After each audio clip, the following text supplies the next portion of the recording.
Обзор магазинов Казахстана. Погнали! Сразу бросается в глаза, что все названия на русском. Қазақстанда сауда орталықтар мен дүкендерде тауар атауларымен бетіндегі жазулар тек Ресей Федерациясының тілінде.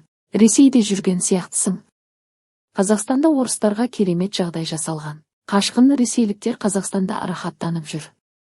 Қазақстанда жасалған тауарлардың өзінде атаумен алдындағы жазулар көбісі Ресей Федерацияның тілінде.